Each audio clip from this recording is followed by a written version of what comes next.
G'day, Rowan from JTS. Just a quick DIY thing. Please excuse the rain. Tin shed, lots of rain, very noisy.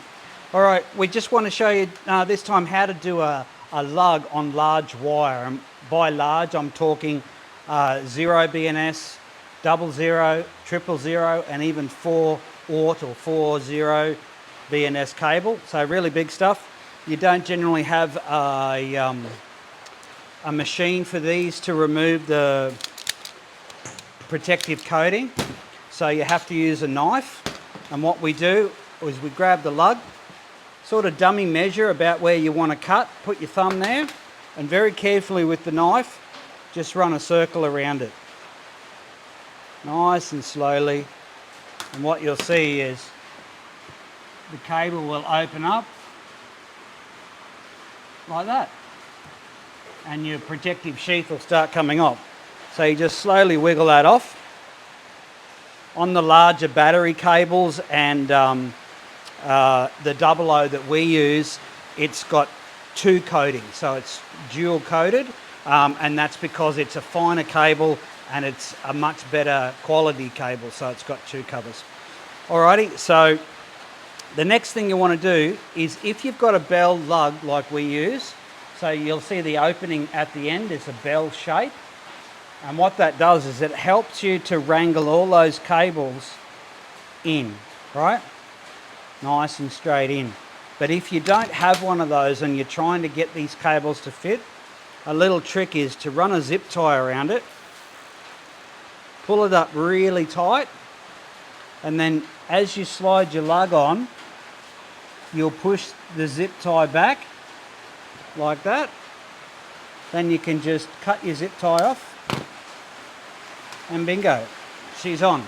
All right, now the idea with measuring it right is to make sure you get as little as the copper out as possible, but more importantly, the copper needs to be right up and fully engaged into the lug. That way when you crimp it, you'll get 3 to 4 good crimps on there, and you'll cold weld that whole end. All right, a cold weld is very important. Basically it turns that copper end into one piece as far as resistance and sending the energy through is concerned.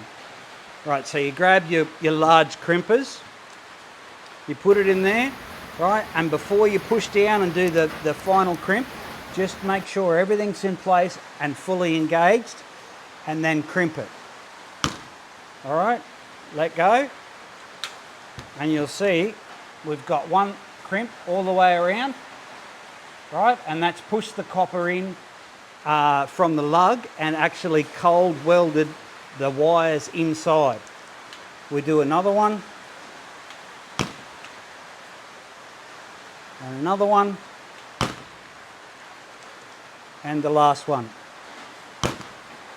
All right, so we've got 4 nice crimps all the way around, right, and that's beautifully held onto the cable.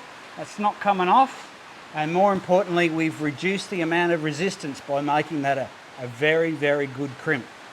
All right, then of course heat shrink, putting your heat shrink on, and as I say, make sure you don't put any heat shrink over the contact point. That's really important. We'll grab a blowtorch, a lighter, or a heat gun, depends what you're used to working with. Heat gun's probably good for people who aren't used to using open flame. All right, you keep it at a nice distance, and then keep working around as best you can until it's a nice tight heat shrink over the whole cable. All right, that's it, beautiful. And that's how you crimp large cable. So if you want any more videos or something you're thinking of that you'd like to see on our show, just let us know, put a comment down below, and we'll put it on the show for you, and we can teach you some things about 12-volt cabling. Thanks very much, guys.